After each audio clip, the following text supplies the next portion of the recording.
So today we're going to talk not about the millions of Ukrainians who are displaced or had to flee abroad. One of the most heinous and most terrific, it is the politically speaking, the abduction, legally speaking, the forcibly removal or the forcible removal and the deportation of Ukrainian children. We're going to look at the scale of the crime. We're going to look at what it means for the children, what it means for the families, what it means for the communities, and we're going to look at how we as European civil society actors, as European governments can help the affected children and their families, but also, most importantly, what can we do to help bring back children? Because as you know, only few have been returned. So first of all, let us not forget that there is an active warfare going on in Ukraine. And therefore, any precise accountability, precise putting your finger on exact numbers on any issues in Ukraine is exceptionally difficult. Because the bombs are flying, the buildings are being destroyed, people are being killed as we speak, and it's very difficult simply to keep track on what's happening. So first of all, this context needs to be taken into account. Now, at the start of the full-scale invasion, it is correct, Russian authorities were talking about as much as 750,000 that the numbers were floated around. What was unclear, whether in those numbers Russians were actually counting families who have voluntarily left, because many families have links in Russia, just decided that it's safer to go to Russia, all sorts of reasons that individual families made on the individual basis. So, and of course, Russia did not provide any explanation of this data whatsoever. But the reality of the situation is such on the ground, in active war zone, and may I underline that once again, active war zone, sometimes one can only manage that much. So we know that we are talking about large number of children, not 10, not 100. These are thousands.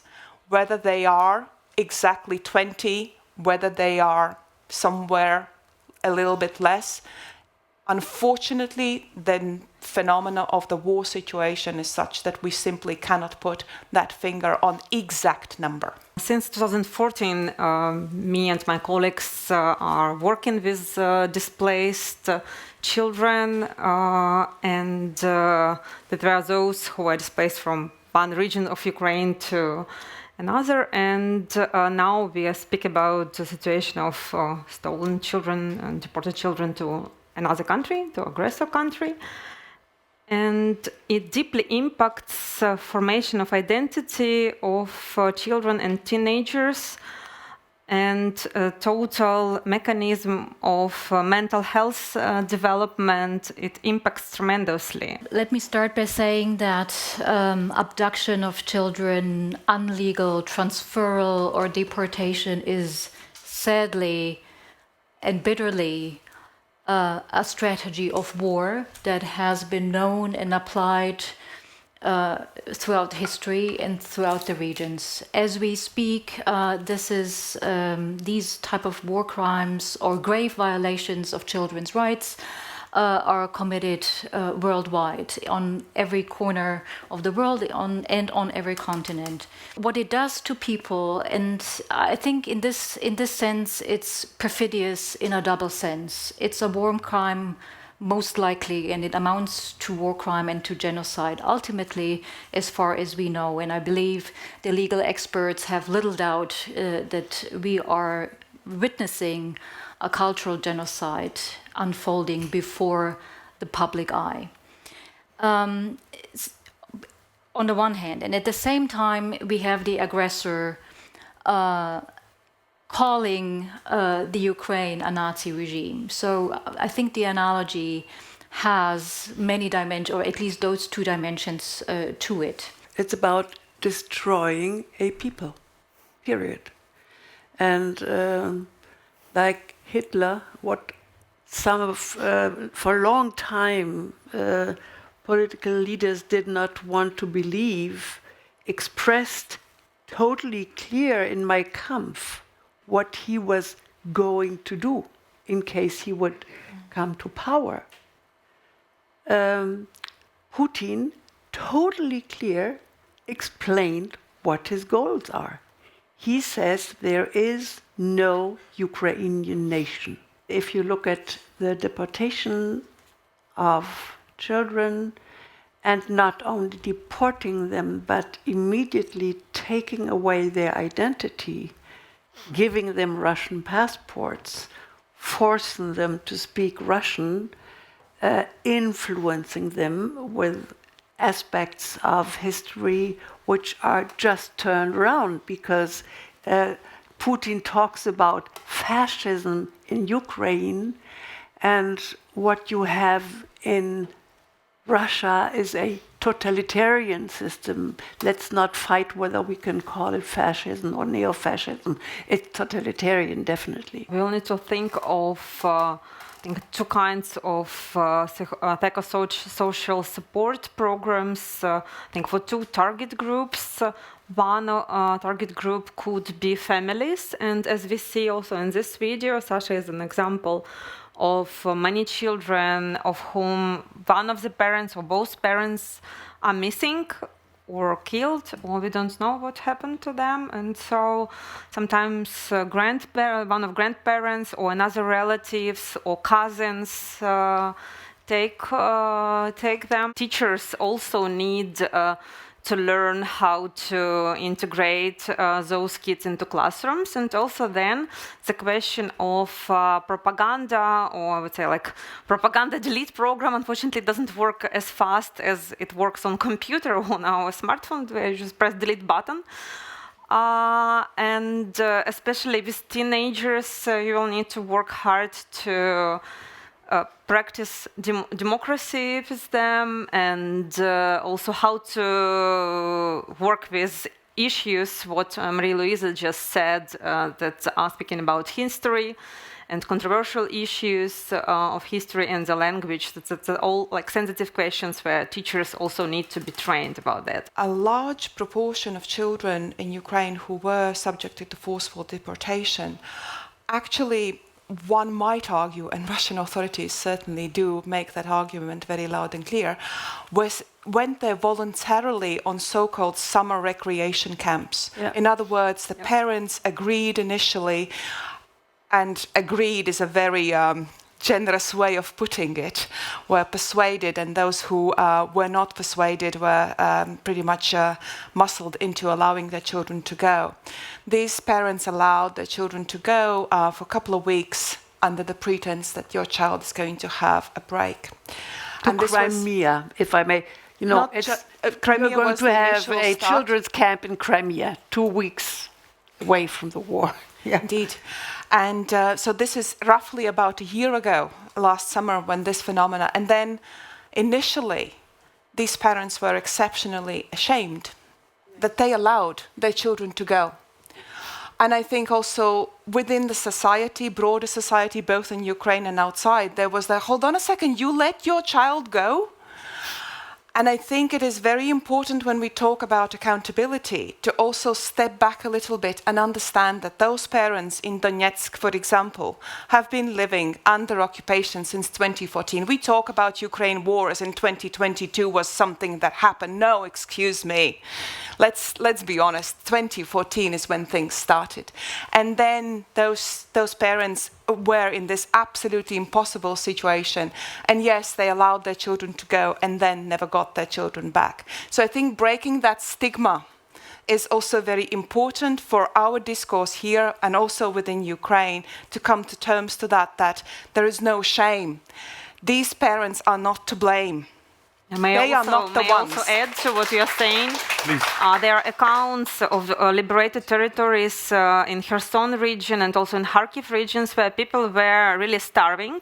They really didn't have anything to eat. So parents agreed, because you cannot give your child something to eat. Exactly. So you agree for 2 weeks that your kid is going to Genichesk or to Crimea whatsoever. Yeah. In addition to dealing with this absolute horror of war that Ukraine has been put through, the country is also trying to carry out very important reforms in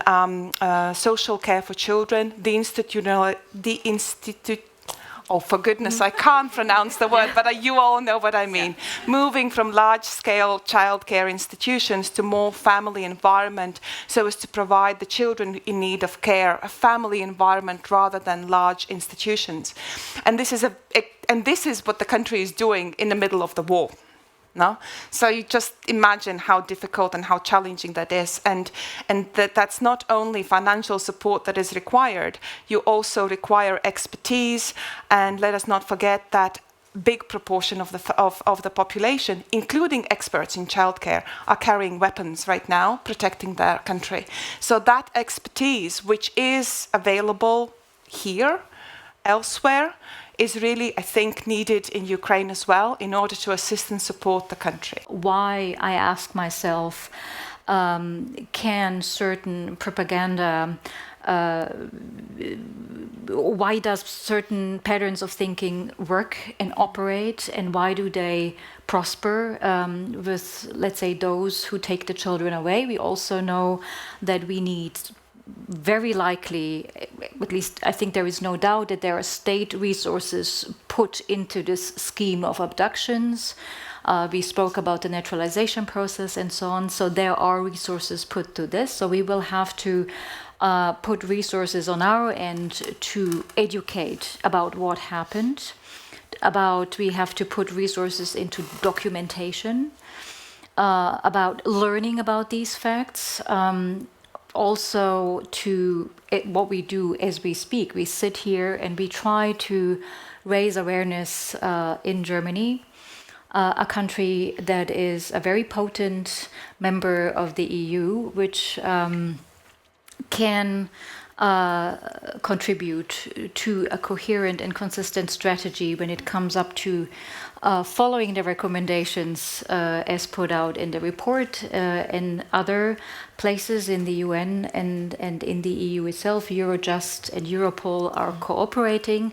So I think it's very important that we have a holistic view on this. When you started the introduction and said it's the 1st of September, I was expecting you to remind us that that was the day when Nazi Germany occupied Poland after having come to an agreement with Stalin that the Red Army would come from the other side. And if you speak to Ukrainians, they say the war did not start when Germany attacked the Soviet Union. For us, it started the 1st of September in 1939, because it already, this war, which had this agreement between those totalitarian systems from day number one,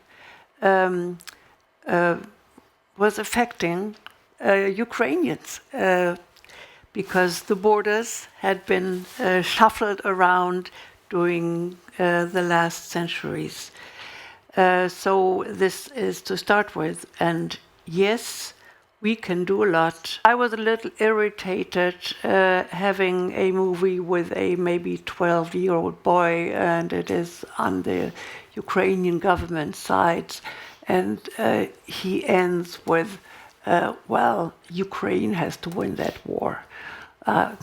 It irritated me a little bit, whether really a 12-year-old who talks about his experiences would then come to this conclusion. But it is a message which is our message, and it is has to show us that all what we are talking about, accountability, maybe bringing some kids back, and there is even Russian initiatives who undercover try to find kids and bring them back to their parents.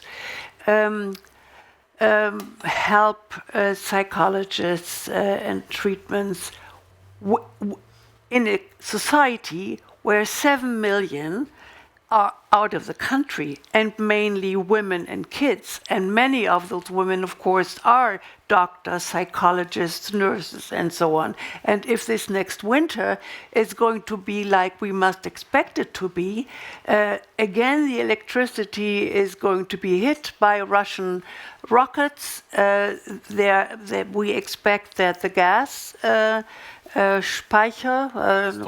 storages will be hit. So again, probably there will be a lot, maybe millions of people who will have to leave the country, and amongst them are those who would set up what we are talking about. So I think the truth is, yes, Ukraine has to win that war. And the truth is that it is up to us whether it has the chance to win that war or not. If you talk to Ukrainian soldiers or military people, they tell you, look at the numbers, Russia has much more soldiers, Putin does not care a second how many Russian young guys are coming from the territories or even being paid coming from Uzbekistan or Kyrgyzstan, those poor countries. So he doesn't care whether it will be 100,000, 200,000 or 300,000 soldiers which he will leave, which will be killed. On the Ukrainian side, there isn't so many people. So what they definitely need is technological,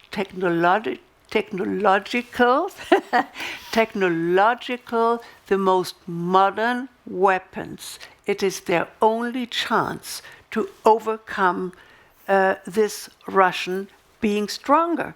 And it is about time. And we have seen the more time we, hesitating as we are, give the Russian military, the more victims there are in the end. We see it now with this trying very, very carefully to have this offensive where we are already saying, well, doesn't look like the Ukrainians can really make it. So we have to be political in the end. And I know it's always much nicer to talk about humanitarian questions than talking about military questions. I know what I'm talking about. But for me, this is the truth. This Russian totalitarian system has to lose the war, just like a German totalitarian system had to be fought down by weapons 70 years ago. Those arrest warrants, they are out there, but unless the individuals are in physical custody of the court, the normal proceedings cannot start. Because, of course, when we talk about international fair trial proceedings, trying somebody in absentia is not something that I don't think that we would, as an international community, we would not accept that as right, because justice needs to be not only done, it also needs to be seen to be done. And those individuals who have been wronged have the right to have their say, their day in the court, and to stand there and to hear what those accused of those most horrendous crimes have to say. So that process by no means is fait accompli. We have to wait and see as an international lawyer.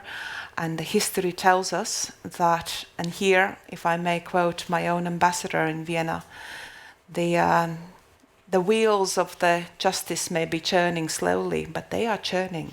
Accountability and justice is highly important for also self-respect and dignity issues. And also, I would like to say that now we need to operate with the notion of just peace, because it would safeguard our independence and territorial sovereignty, and also accountability for human rights violations and for war crimes. And in the last 30 years, those concepts of peace, they turned more and embodied values of compromise and power sharing, and they were adopted like that because of the context of civil wars. And now we have an interstate war, and we need another concept of peace, we need the concept of just peace. justice. When Putin started this full-scale invasion, the war started 2014, he claimed that the Ukrainians were committing genocide on Russian civilians. So, and the Ukrainians made a very good move to immediately go to the international court, and it was fake news and propaganda. The genocide debate is difficult because during the years, it has, in certain cases, become something like a trophy. You know, we still have the feeling genocide is the worst that can be committed. If you look at Nuremberg, they said the mother of all crimes is a war of aggression, because that is what is something like genocide making possible. I personally, I'm deeply convinced that starting with how Mariupol happened, you have all the criteria of a genocide. There is a German professor, Professor Luchterhand, he already in March came up with an analysis, and the outcome was, I think, totally clear, and we should understand that, and we learned it with Bosnia, that genocide can be committed in a certain region. There it was Srebrenica, it was not all of Bosnia. So Mariupol, definitely, but since then we've seen Bucha, we've seen Izum, and other places. And again, there will not be reunifications between the deported children and the families if Ukraine does not win the war. This is the truth, we know it. And so there will not be accountability of responsible person if Ukraine does not win the war.